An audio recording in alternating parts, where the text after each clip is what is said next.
বাজার থেকে কি সংবাদ এনেছো? সজনে শাক। সজনে শাক আবার কেউ খায় নাকি? সর্ষে শাক। আর বিস্কুটের প্যাকেট ওই চেয়ারের পাশে দেখো। এই আলতু ফালতু জিনিসগুলো বাজার থেকে তুলে নিয়ে এসছো। পুঁই মিটুলি, কুমড়ো ঘরে রয়েছে, আবার কুমড়ো। এই আর কুমড়ো আনবে না। কুমড়ো দেখলে মুখ ঘুরিয়ে চলে আসবে। কুমড়ো খেতে খেতে পেটে চড়া পড়ে গেল। একবার যদি বলি এইটা আনবে, ব্যাস প্রত্যেক দিনই আনবে।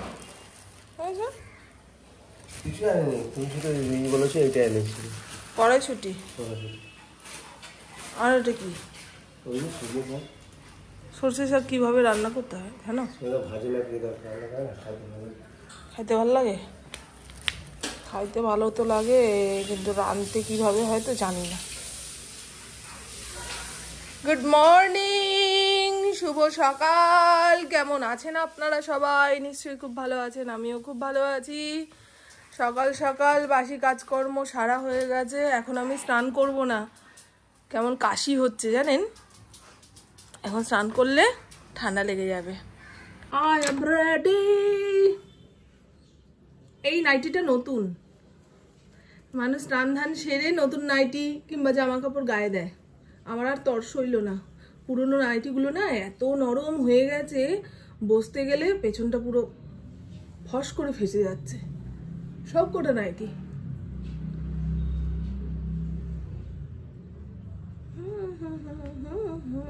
ঠিক আছে বন্ধু, আমাকে ভালো লাগছে। কি হয়ে থাকলো চুলটা? আমি যতক্ষণ না চা খাবো ততক্ষণ ওই দুপুরের রান্না বান্না শুরু করতে পারবো না। মনে হবে এই তো সকালে কাজবাজ সারলাম, আবার দুপুরের কাজবাজ। এই চা খাওয়াটা হচ্ছে একটা ব্রেক টাইম, বুঝেছো বন্ধু? তা আগে চালটা ধুয়ে হাঁড়িতে রেডি করে রাখি। আজকে বিকেলে সমাধির বাড়িতে যাব।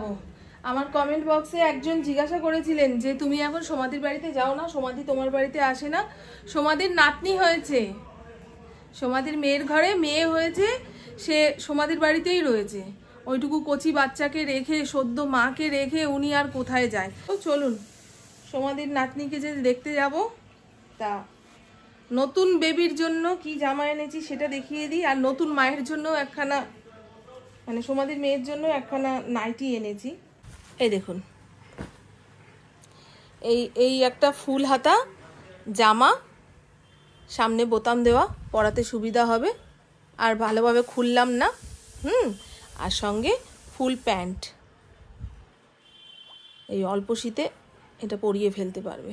আর এই হলো বাচ্চার মায়ের একটা পুলিকটের নাইটি, ফুল হাতা। আমার ভিডিওতে কাউকে একবার দেখানোর পরে যদি ভাবেন যে তাকে দেখা যাচ্ছে না মানে মামনের সঙ্গে তার সম্পর্ক নষ্ট হয়ে গেছে, সেটা নয়। আমি তো শুক্রবার শনিবার কোনো ভিডিও করি না। সেই দিন কোথায় যাচ্ছি, কি করছি, কাদের সঙ্গে গল্প করছি না করছি, সেটা তো আপনারা জানতেও পারেন না, দেখতেও পারেন না। আর আমার সব কিছু ওই ভিডিওতে ক্যাপচার করা পসিবলও নয়। এখন সোশ্যাল মিডিয়াতে মানুষ এত ট্রোল হয়, তা ক্যামেরা কারোর দিকে ঘোরানোর সঙ্গে সঙ্গে সে বলবে এই এখন আমার দিকে ক্যামেরা ঘোরাও না। তারপরে এইরকম হয়ে গেছে, মানুষ এখন ভয় পায় যে তুমি তোমার ভালো লাগার জন্য ভিডিও করছো, সেই ভিডিওতে আমি বারবার আসবো কেন? আর আমি কারোর সঙ্গে সম্পর্ক নষ্ট হওয়া তো দূরের কথা, কোনো সম্পর্কের অত গভীরেই যাই না। আমার যে কোনো সম্পর্ক ওপরে ওপরে রাখতেই ভালো লাগে, বন্ধুত্ব ওপরে ওপরে রাখতেই ভালো লাগে। আর আমার জীবনে অত কথা নেই যে একটা বন্ধু না হলে তাকে বলতে পারছি না, আমার মনটা ভারী হয়ে যাচ্ছে। এই ক্যামেরাই আমার বন্ধু, ক্যামেরার ওপাশে আপনারা রয়েছেন, আপনারাই আমার বন্ধু। আমার যতটুকু বলা পসিবল ততটুকু আমি এই ক্যামেরা মারফত আপনাদের জানাই, আপনাদের বলি, এই তো। তাই কাউকে একবার ভিডিওতে দেখার পরে বারবার প্রত্যেকটা ভিডিওর নিচে কমেন্ট করবেন না যে ওকে দেখতে পাচ্ছি না কেন, ওর সঙ্গে সম্পর্ক নষ্ট হয়ে গেছে। আমার কারোর সঙ্গে সম্পর্ক নষ্ট হয় না, বুঝেছেন? আমি মানুষটাই এরকম।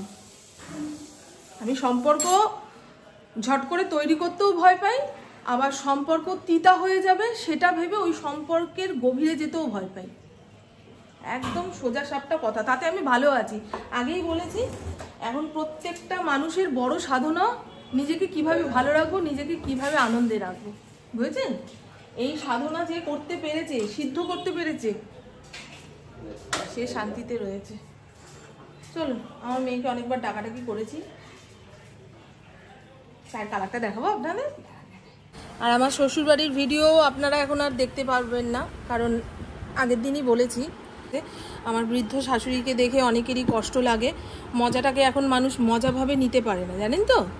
নিশ্চয়ই কিছু আছে। ও বৃদ্ধ শাশুড়ি এই নাইটি কাত থেকে খুলে যাচ্ছে মানে তাকে কোনো যত্ন আত্তি করে না, বুঝেছেন? মানুষ তো এখন শুয়ের বদলে কুটা ভাবে বেশি, জীবনে শান্তি নেই তো, না?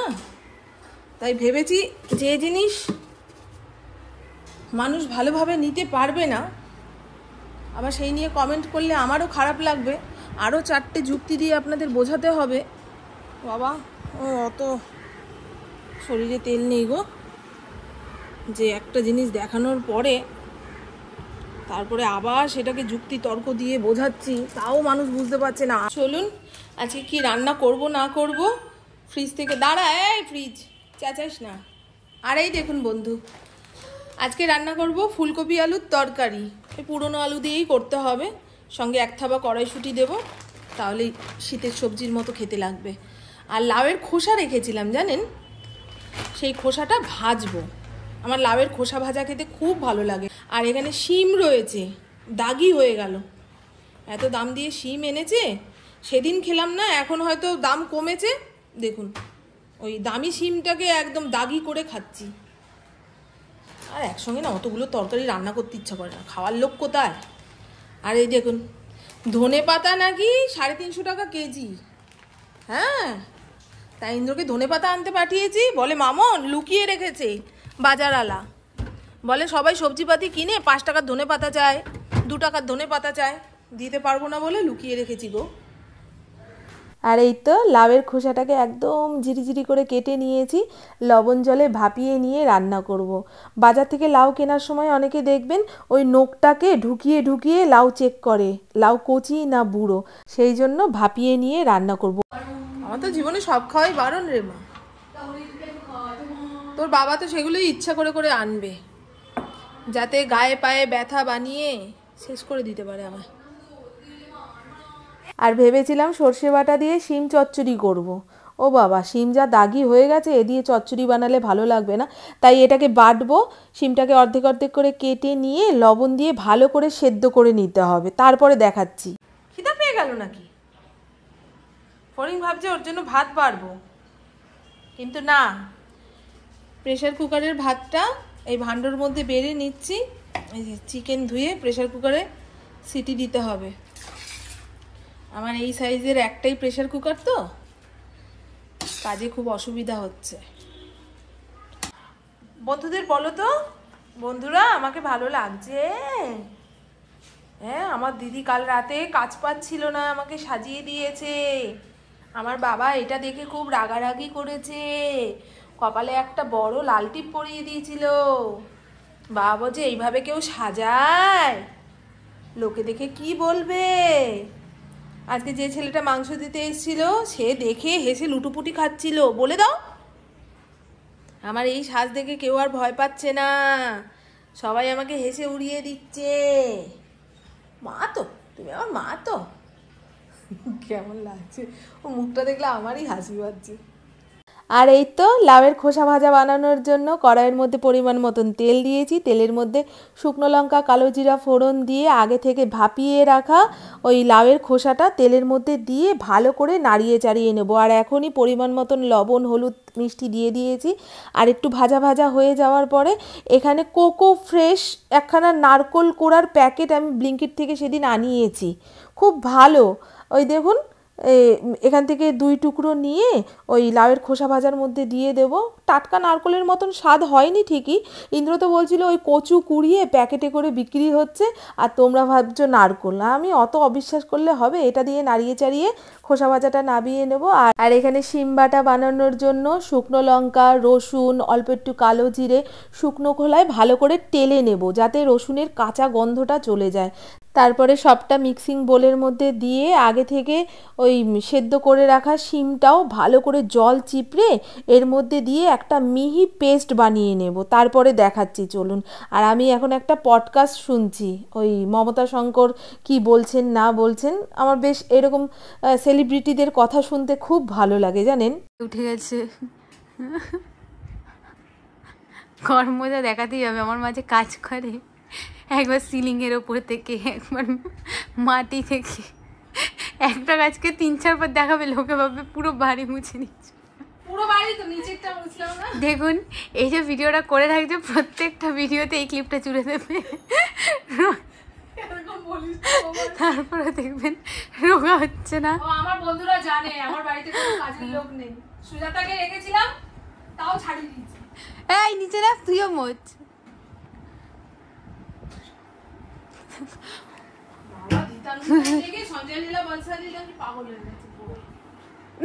যা না। আর এই তো ফুলকপি আলুর তরকারি বসিয়ে দিয়ে ঘরটা মুছে আসলাম।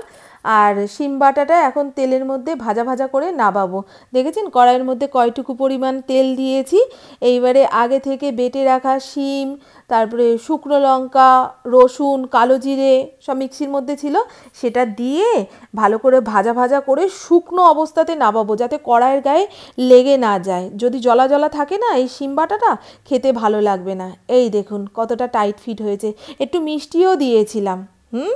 যখন শিম চচ্চড়ি, শিম পাতুরি, শিমের যা যা আইটেম আছে খেতে খেতে মুখে অরুচি লেগে যাবে, আর এদিকে বাজারে শিম সস্তা হবে, তখন এরকম বাটাবুটি করে খেয়ে দেখবেন, দারুণ স্বাদ।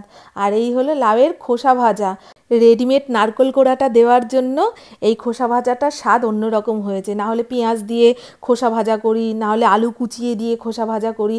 এরকম একটা নারকেল কোড়া ব্লিঙ্কিট থেকে অর্ডার দিয়ে আনিয়ে রাখবেন।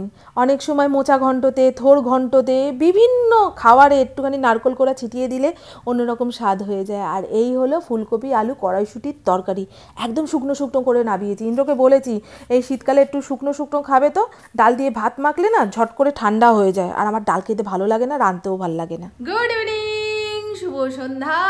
ঘড়ির কাঁটা পাক্কা 7টার ঘরে।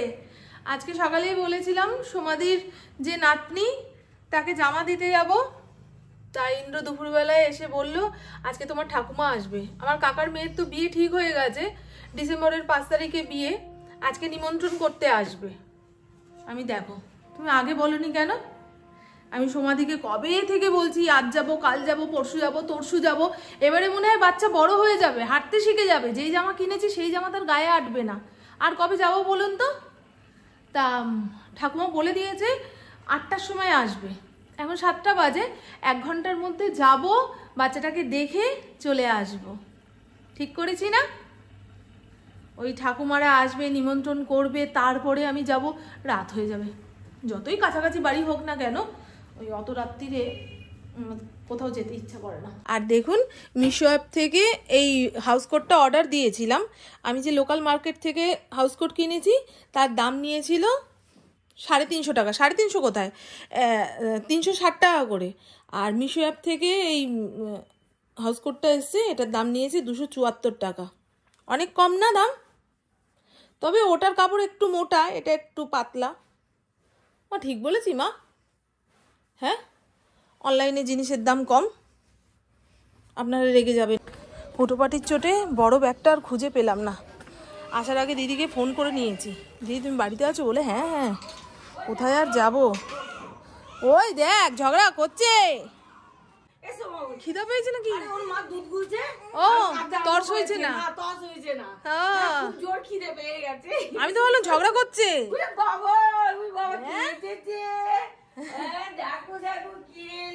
কি এলো? এই যে আমাদের নতুন মা, কেমন লাগছে? মেয়ে ঘুমাতে দিচ্ছে রাত্রিরে?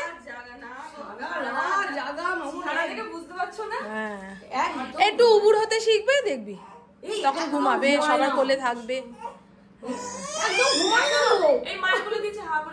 সদ্য মা হয়েছো, একটু না জ্বালালে বুঝবে কি করে? বুঝতে পারছি না, এত সুন্দর মহিলাটা হঠাৎ করে আমার সামনে। হ্যাঁ, জন্মের পরে এত সুন্দর মহিলা দেখলো না? নাহলে আসার সময় কি কাজ ছিল বলো? কি কাজ ছিল? দেখো যেই ওর কোলে আসলো, গ্যাপ গ্যাপ করে ওকেই দেখে যাচ্ছে, তুমি দেখো একটা জিনিস ওকে। আর তাই জন্য যেতে পারলাম না, থাক, খুব দুঃখের সঙ্গে জানাচ্ছি। তুমি তো এখন বেরোতেও পারছো না বাড়ি থেকে। বেরোতে পারছি না, ধর কত জায়গায় তোমার সঙ্গে যাই বলো। হ্যাঁ এই ছোটটা হ্যাঁ, যেতেই পারছি না। আমার দর্শক বন্ধুরা জিজ্ঞাসা করছে আলোতে আসো, আলোতে আসো। চলো চলো, হ্যাঁ আসবে। হ্যাঁ রিমা, আবার আসবো। মেয়েটাকে যত্ন করে রাখিস। আমার দর্শক বন্ধুরা জিজ্ঞাসা করছে যে সমাধি তোমাদের বাড়িতে আসে না, তুমি সমাধির বাড়িতে যাও না, কি হলো? সম্পর্ক কি শেষ? হয়নি, কিচ্ছু হয়নি। আমাদের সম্পর্ক যেমন থাকার তেমনই রয়েছে। ওই সমাধি নাতনিটাকে নিয়ে ব্যস্ত হয়ে পড়েছে। ছোটটার জন্য এইটুকু বাচ্চাটাকে কি কোথাও বেরোতে পারে? ঘড়ির কাঁটা 8:42 ঘরে। আমার ঠাকুমার আসার কথা ছিল 8টার সময়, তার জন্য দিদি বাড়ি থেকে তাড়াতাড়ি করে আসলাম। আর ফেরার পথে মিষ্টি দোকান থেকে কিছু একটু নিয়ে আসবো ভেবেছি, তবে ইন্দ্র যে মিষ্টি এনেছে এই দিয়ে হয়ে যাবে। আমার ঠাকুমা না ওই আমাদের ঘরের কোনো হাঁড়ি পাতিলের জিনিস খাবে না। এখান থেকে একখানা প্যাকেট ধরে হাতে দিয়ে দেবো, বলবো তুমি তোমার ঠাকুরকে দিয়ে তারপরে প্রসাদ বানিয়ে খেও, বুঝেছেন? আমার ঠাকুমা তো আমার ঠাকুরকে দিয়ে তারপরে খায়।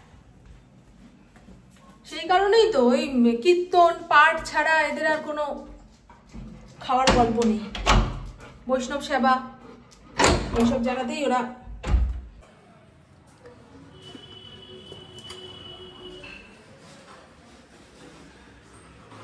বাবা কি শ্যামা পোকা রে। টাটা বন্ধু, টাটা, খুব ভালো থাকবেন।